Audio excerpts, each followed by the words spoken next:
Dostlar, deməli bu 212 yeni modeldir. Bir çoxları məndən soruşur ki, bu modelin qiyməti nətərdir, nə vaxt çıxacaq? Dostlar, bu ən tez gələn il çıxacaq bu avtomobil. Hal-hazırda sadəcə sərgi üçün gətirib qoyublar. Bu 212 əvvəlki 212 kimi deyil. Bu 212 onun yeni modeli deyil.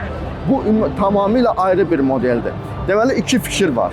Əvvəlki 212 sadəlik, offroad və ucuzluq rəmzi idisə, yolda xarab olanda rahatlıqla düzəldə biləcəyimiz bir offroad məntiqi idisə, hara gəldi get-gir məntiqi idi və eyni zamanda sadəlik məntiqi idisə, bu 212 daha çox intelligent olmaq ilə seçiləcək və daha çox şəhər üslubunda olmaq ilə seçiləcək. Yəni bu 212 əvvəlki 212-dən fərqli olacaq. İstər interyer, istər multimediası, istərsə də ki, sürüş zövqünə görə.